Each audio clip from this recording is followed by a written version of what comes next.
Hello friends, இப்போ நம்ம என்ன பண்ண போகிறோன்னா கேரளா ஸ்டைல் மிளகுச்சாறு, மிளகு கறி அதுதான் பண்ண போகிறோம். எப்படி பண்ணலான்னு பார்க்கலாம் வாங்க. இதில் இப்போ என்ன போட்டிருக்கேன்னா மிளகாய்த்தூள், மஞ்சள் தூள், உப்பு 3 போட்டிருக்கேன்.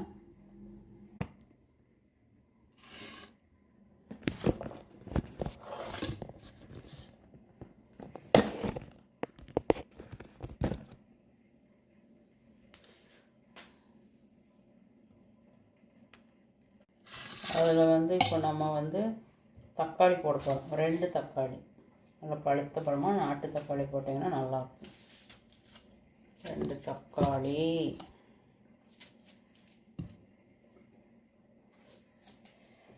தக்காளி 2 கட் பண்ணி போட்டுக்கலாம். போட்டுட்டு பெரிய வெங்காயம் போடணும். பெரிய வெங்காயம் உங்களுக்கு நிறைய சாப்பிட பிடிக்கும்னா ஒரு பெரிய வெங்காயமாக பார்த்து போட்டுக்கலாம். இல்லாட்டி சும்மா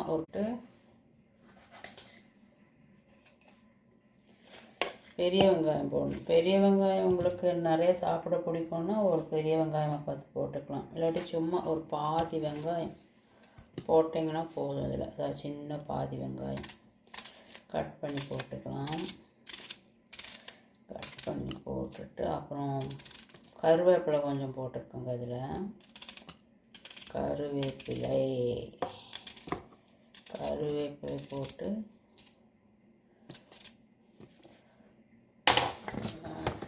உங்களுக்கு வேணும்னா கொஞ்சம் பூண்டு தட்டி போட்டுக்கலாம். நான் இப்போ இதில் பூண்டு போடல. உங்களுக்கு வேணும்னா கொஞ்சம் பூண்டு தட்டி போட்டுக்கலாம். நல்லா ஸ்மெல் நல்லாயிருக்கும். பூண்டு போட்டோம்னா அப்படியே மிளகு கறி அப்படியே கமகமன்னு செமையாக இருக்கும். சாப்பிடும்போது அந்த ஃப்ளேவர் சூப்பராக இருக்கும்.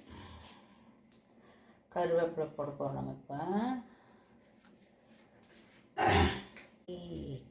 கருவேப்பிலை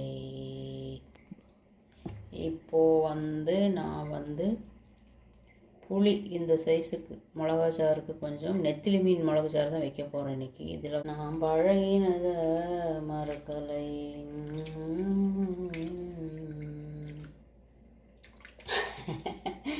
எங்கள் அம்மா இந்த பாட்டை எப்படி பாடுவாங்க தெரியுமா?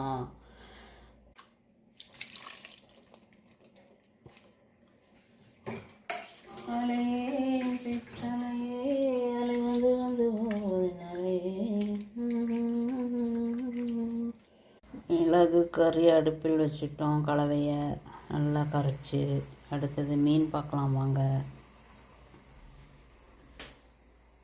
மிளகு கறி கொதிச்சிட்ருக்கு.